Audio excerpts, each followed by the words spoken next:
Olá, a paz do Senhor seja sobre a sua vida. Nós estamos em mais um culto nosso aqui nessa noite, um culto de estudo. Toda quarta-feira nós gravamos esse estudo e deixamos para você.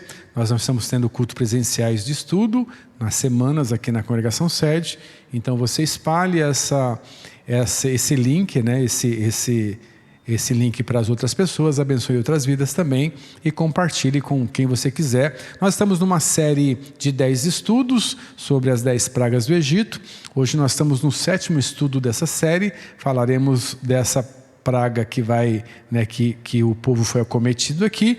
O nosso texto hoje é Êxodo capítulo 9, do 13 em diante. Nós fazemos a leitura aqui sempre na tradução King James atualizada. Você pode acompanhar aí na sua Bíblia.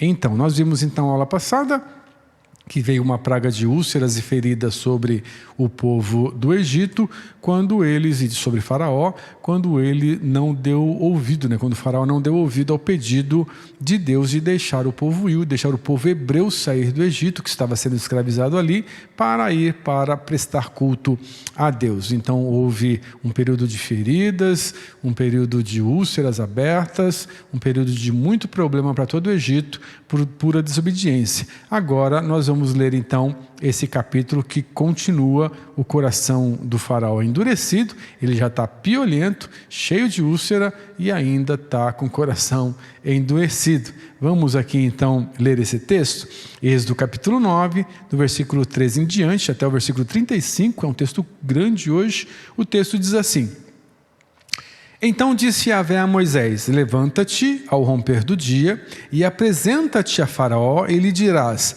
Assim diz Yahvé, o Deus dos hebreus, deixe o meu povo partir para que me sirva no deserto, porquanto dessa vez mandarei todas as minhas pragas contra ti, contra os teus conselheiros, contra o teu povo, para que você saiba que não há ninguém semelhante a mim em todo o mundo.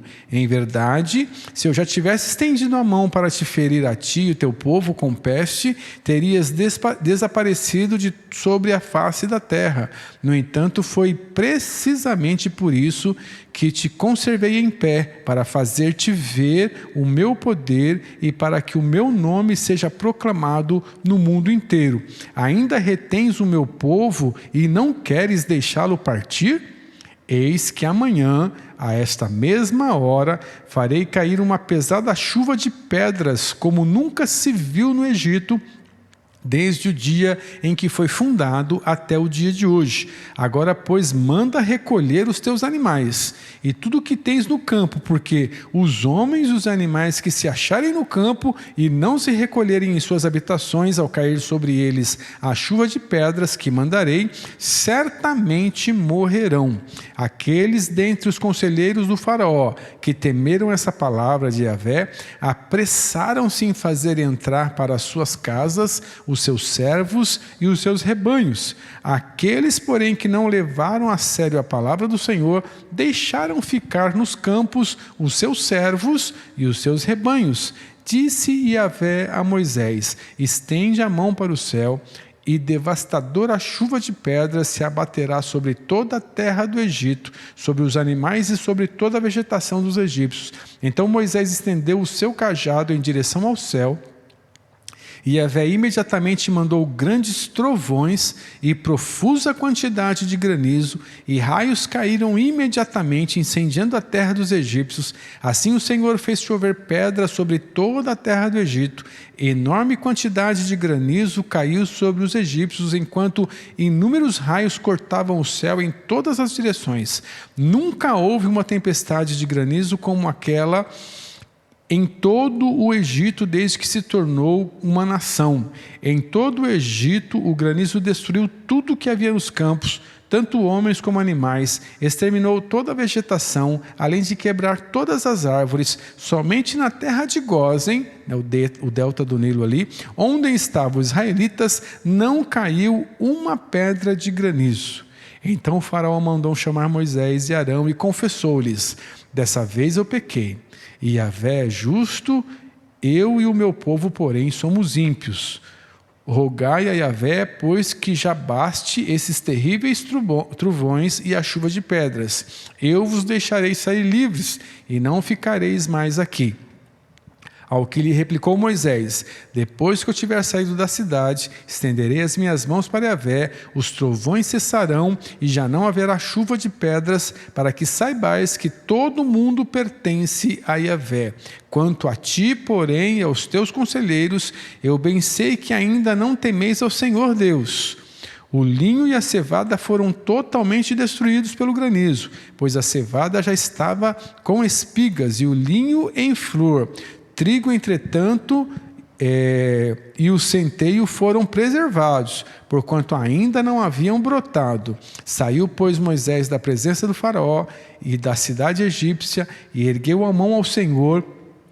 Os trovões e as quedas de granizo, a chuva cessaram imediatamente. Assim que o faraó percebeu que a chuva de granizo e os terríveis trovões haviam parado, pecou outra vez e retornou à sua maligna teimosia, ele e seus conselheiros. O coração do faraó permaneceu endurecido, e ele não deixou que os filhos de Israel saíssem do Egito, exatamente como Yahvé tinha predito por meio de Moisés. Então essa aqui é a 7ª das 10 pragas do Egito. Até aqui Ramsés II se mantinha irredutível em relação à libertação do povo hebreu, e Deus não poupou os egípcios e ordenou que Moisés estendesse ali o seu cajado, por todo e qualquer espaço não habitado pelos hebreus, e porque somente a terra de Gósen ali, ou o delta do Nilo onde eles habitavam, onde os israelitas estavam, como diz o versículo 26, não caiu uma pedra de granizo sequer, Então assim surgiu uma chuva de pedras responsável pela destruição de toda a plantação que já tinha. Como diz o texto, outras plantações ainda não tinham brotado, A cevada não tinha brotado ainda, outras plantações que ainda não tinham brotado, essas não se perderam, mas quem já estava em flor, quem já estava cacheando como trigo, para amadurecer, isso tudo se perdeu, Uma chuva de pedras. Não é impossível uma chuva de pedras em qualquer outro lugar, Uma tempestade de granizo pode ocorrer em qualquer lugar. No entanto, é muito raro isso ocorrer no Egito. É muito raro uma chuva de granizo naquele lugar. Rara, mas não impossível, se Deus quiser, Então, os físicos vão de novo, dado o tempo que eles conhecem ali daquela erupção daquele vulcão chamado Tera, naquele espaço de tempo, dizer que tudo isso é consequência, então, de ocasionada pela essa erupção, Então, mesmo que esse vulcão estivesse a 700 quilômetros de distância deles, do Egito, as águas seriam manchadas por níquel e ferro, e esse vapor traria todo esse problema e também faria, uma mudança na atmosfera, e as nuvens cinzas conseguiriam trazer, então, mesmo que à distância, essa chuva de granizo. E não seria um granizo, quando essa chuva de granizo ocasionada por uma erupção acontece, não é o gelo não é transparente, não é translúcido, ele é enegrecido, ele é mais escuro mesmo, E eles vão dizer então que essa chuva de pedra foi causada pela essa erupção do vulcão Tera. Então, misturado com vapor de água ali, criam pedras semelhantes a granizo, Não é granizo exatamente, semelhantes a granizo, mais escurecido, e que destrói tudo ali quando essas pedras caem, Em 2011, um vulcão chamado Poerrui, no Chile, ele entrou em erupção, e ele está muito longe aqui do nosso um dos últimos estados ali do Rio Grande do Sul, chamado Uruguaiana, Ele está muito longe do Brasil, esse vulcão ali no Chile, mas mesmo assim, só para ter uma ideia, ele está, acho que cerca de 950 quilômetros. Mesmo assim, essa distância que separa esse vulcão chileno de Uruguaiana, uma cidade ali no finalzinho ali do nosso estado do Rio Grande do Sul, uma das cidades gaúchas ali do Rio Grande do Sul, essa nuvem que veio de lá, dessa erupção desse vulcão, ela trouxe uma chuva de granizo, um temporal de granizo com trovões enormes e muito poderosos que destruiu muita coisa ali em Uruguaiana, né? Uruguaiana tem um porto seco, né? Eles têm um porto ali que eles fazem muitas coisas ali, muitas transações, e trouxe muito prejuízo para eles, né? Então não é difícil mesmo isso ter acontecido, não é? E as pessoas vão dizer que é só uma ocasião climática de uma erupção de um vulcão, mas o que é certo é que antes daquilo acontecer tenha sido a causa dessa tempestade de granizo, mesmo sido essa erupção do Terra ali, a verdade é que antes que acontecesse, Deus mandou Moisés dizer: olha, isso vai acontecer porque você é um teimosão, né? Então Deus já tinha falado com o povo do Egito através de Moisés. Então não há... Espera aí que tem um camarada me ligando aqui que não devia me ligar. Vamos lá. Não há ninguém como Deus para a gente afrontar, apesar de todos esses sinais que tinham sido feitos no Egito. O faraó continua irredutível, né? Ele continuava ali a se exaltar, subjugando o povo de Israel, escravizando o povo judeu ali e não permitindo que ele saísse para cultuar a Deus. Então, dessa vez, Deus envia esse temporal de granizo, né, e trovões como nunca foi visto na terra do Egito, né?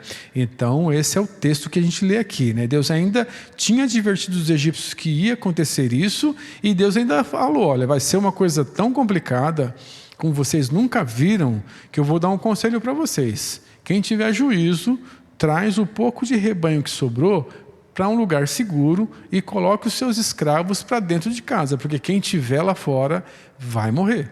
Não é? Como diz aqui Êxodo capítulo 9, ali do versículo 19, o 19 até o 21, ó.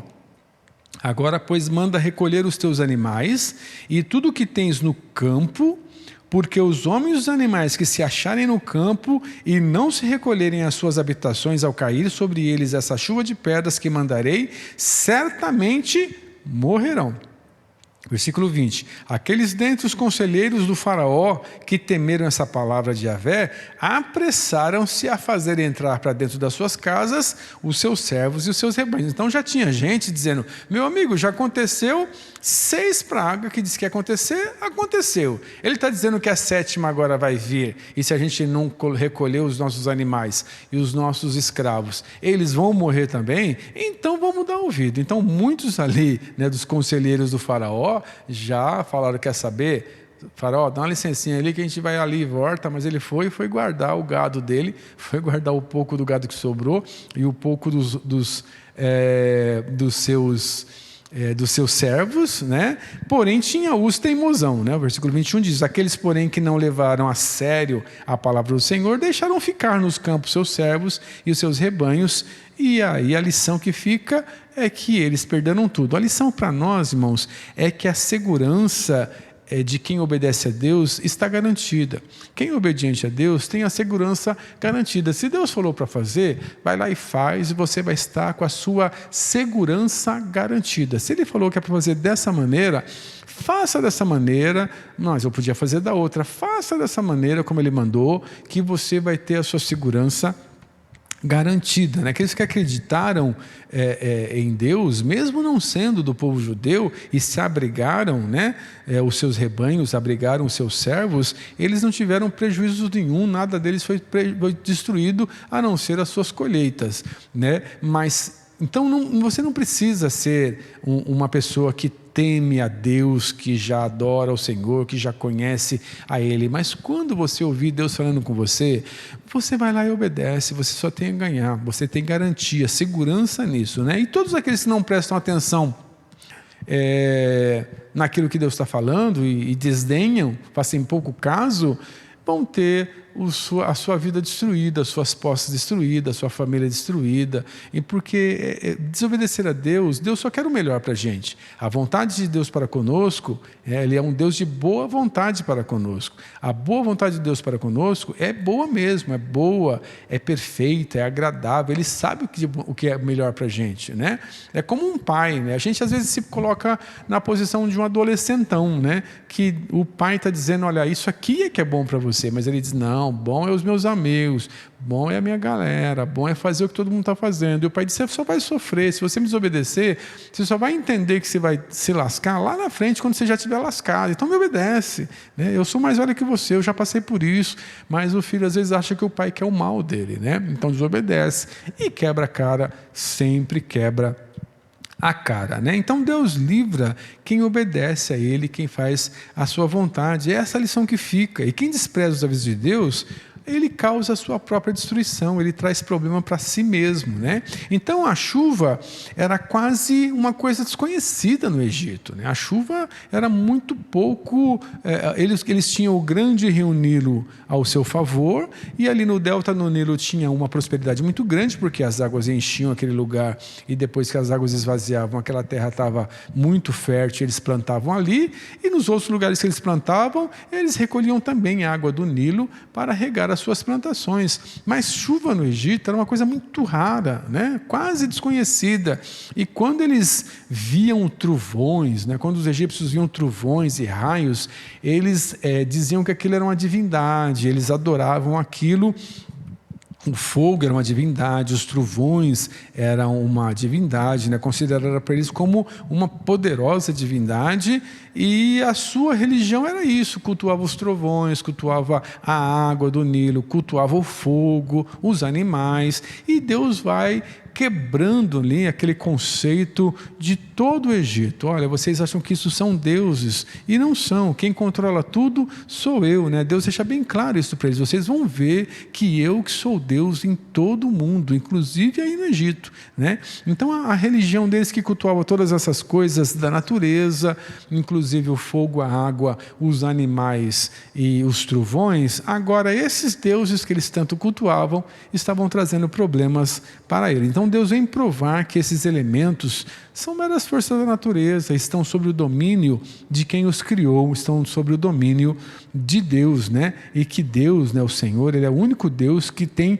todo o poder e todo o controle sobre toda a humanidade, sobre toda a natureza e sobre todas as coisas, não é? Então é interessante constatar que a palavra saraiva, né, ou a palavra granizo, ela é uma mistura de gelo e fogo. Quando você vê essa palavra no hebraico, ela não significa granizo no hebraico, ou saraiva no hebraico, não significa só uma chuva de pedra, né? Mas uma chuva de pedra e fogo, né? Porque tem os trovões, tem os raios, tem toda essa incidência. São dois elementos tão antagônicos, né? Fogo e gelo, né? E eles no Egito eram tidos como uma coisa miraculosa, era tido como uma coisa causada por deuses, né? Que estavam bravos e precisavam de sacrifícios e essas coisas todas. Então vem agora essa saraiva aí que feriu todo o Egito, essa destruição causada por esse granizo, que a gente traduziu como granizo, né? O português para nós veio como granizo, mas a palavra seria mais saraiva mesmo, que dá mais essa conotação no hebraico de gelo e fogo, né? Uma mistura de gelo e de fogo, né?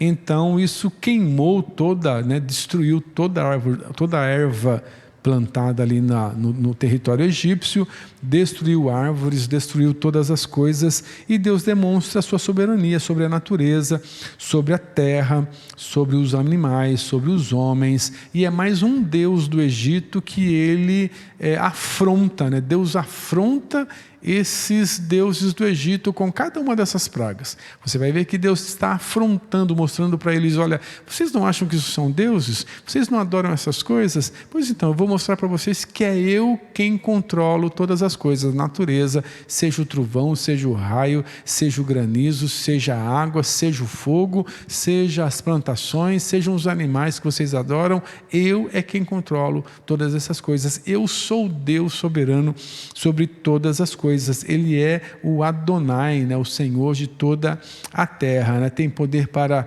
destruir, tem poder para preservar, tem poder para todas as coisas. E o ser humano, ele não pode ignorar isso, né? Ele não pode ser ignorante quanto a isso, né? Então, quando você lê lá Romanos capítulo 1, Romanos capítulo 1 fala sobre isso, né? A natureza prova a glória de Deus, né? Você olhando para a natureza, você vai ter que dizer, cara, é impossível que isso aqui tenha nascido do nada, tem um Deus sobre cada detalhe desse. Você pega uma joaninha, né? Uma formiga, e você vai ter tantos detalhes naquele pequeno animalzinho. E quando você pega o ser humano, então, a complexidade do ser humano é tão maior ainda, cada detalhe, cada coisa funcionando como um relógio dentro da normalidade. E a Bíblia diz isso lá em Romanos capítulo 1, a natureza revela a glória de Deus, que Ele é glorificado, Ele é sobre toda a terra, né? Então é Ele que tem que ser adorado, Ele que tem que ser Senhor na nossa vida, e essas coisas não podem tomar o nosso lugar. E Romanos diz isso, né? A natureza prova a glória de Deus, mas os homens tornaram a natureza divindades e fizeram de animais, de répteis, de quadrúpedes deuses.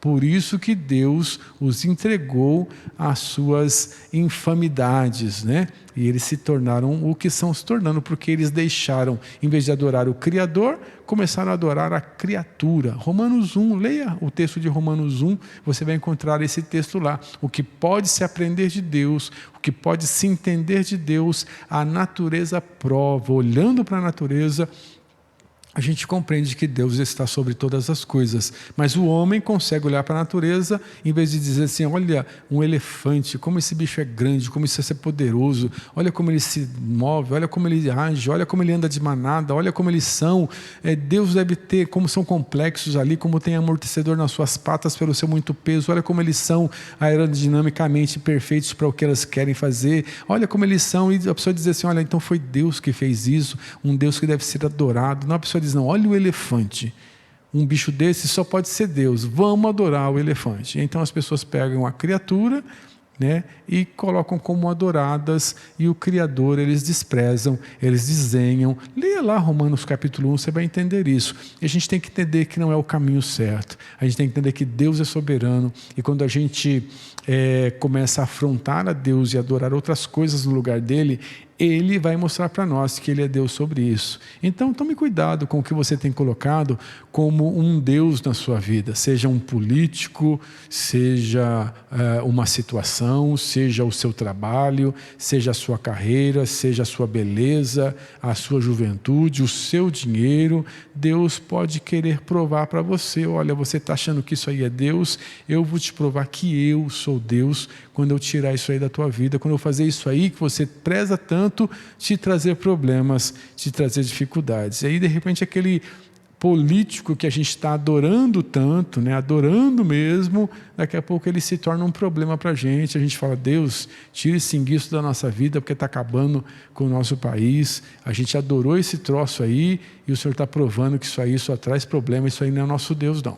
Né? Então, a lição que fica para a gente aqui é essa, né? Deus transforma, mostra através da natureza que era adorada pelos egípcios, que na verdade Ele é Deus e deveria ser adorado. Não coloque nada como Deus na sua vida, não coloque nada como centro da sua vida que não seja o Deus Todo-Poderoso que você conhece. E se Deus ainda não é o centro da sua vida, não está no centro da sua vida, no miolo ali, onde as outras coisas estão em volta, mas Ele é o centro, as outras coisas só circulam em volta, Ele é o centro da sua vida. Se Deus é só mais uma coisa que circula na sua vida, e o centro da sua vida é você mesmo, ou é o seu dinheiro, ou é o seu filho, ou é a sua renda, ou é o seu carro, olha, você está colocando Deus no lugar errado e colocando essa coisa no lugar de Deus, e você pode ter um problema. Deus vai te mostrar que isso aí não é Deus não. Então, adore somente o Senhor, é Ele quem está no centro da nossa vida. Fique com essa palavra, guarde no seu coração, aprenda um pouco com esse texto, leia lá Romanos capítulo 1, você vai gostar desse texto de Romanos capítulo 1, que fala sobre isso, e Deus abençoe a tua vida. Até o nosso próximo encontro, até a nossa próxima aula, na próxima quarta-feira, em nome do Senhor Jesus.